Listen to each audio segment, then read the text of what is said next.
You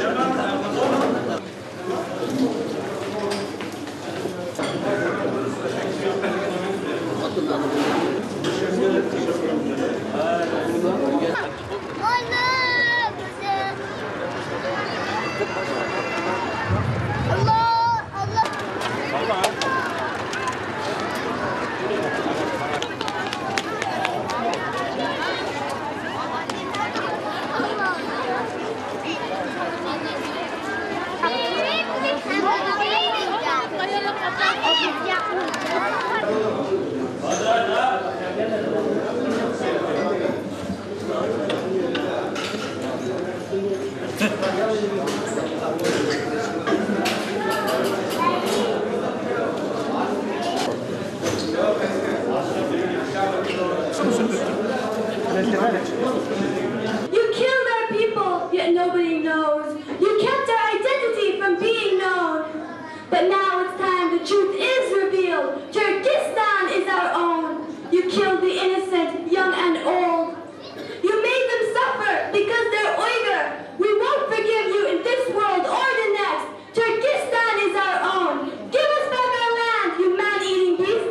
Give us back our land, you blood-sucking leeches. I said give us back our land, you terrorists.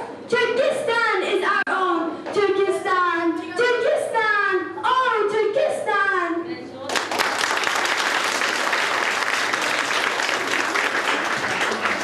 Wake up, Uyghurs, you had enough sleep. Wake up, Uyghurs, you had enough sleep. Your brothers and sisters are being killed, yet you can only feel sorry. You can only feel sorry. Blood is being spilled. Tears are being shed.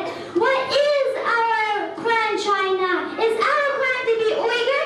Is our crime to be Muslim? What is our crime, China? What is our crime, China? What is our crime, China? Wake up, Uyghurs. The clock strikes death. If you don't hurry, time will pass. Akıl hep birlikte, elde bayrak tek bir ile, şehitliği seve seve, sana geleceğiz Türkistan, hür olacaksın gök bayrak. Hür olacaksın gök bayrak, hür olacaksın gök bayrak, hür olacaksın gök bayrak.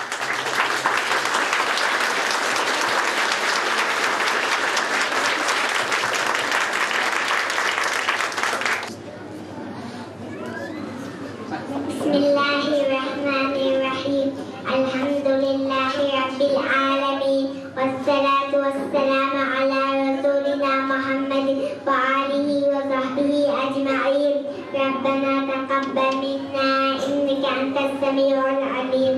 Ve tub aleyna ya Mevlana inneke entet tevvabur rahim. Amin. Vahdina ve vafi'na ilal haqqi ve ala tariqin mustaqim.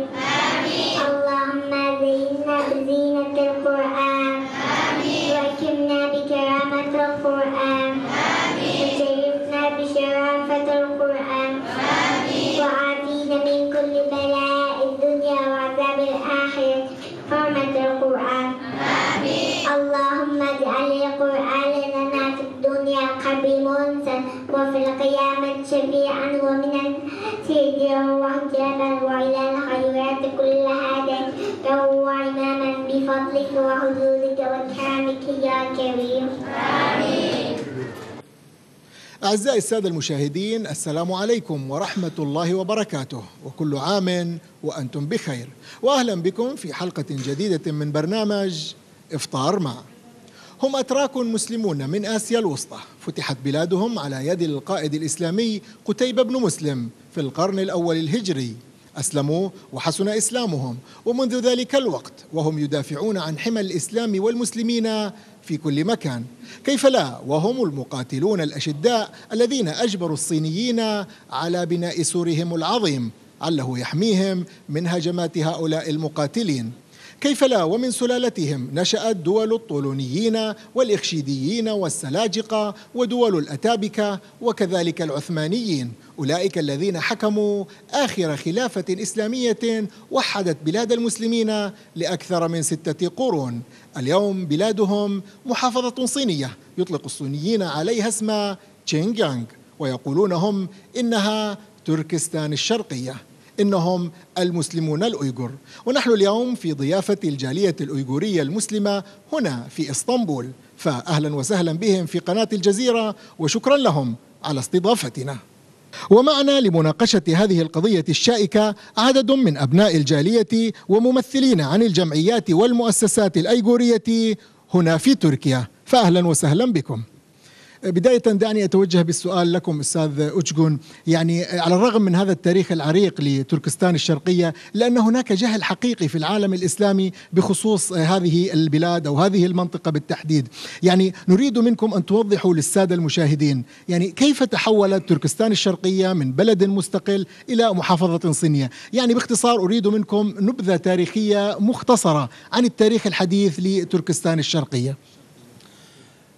بسم الله الرحمن الرحيم. السلام عليكم ورحمة الله وبركاته. أولا نشكر على قناة الجزيرة لهذا البرنامج عن تركستان الشرقية.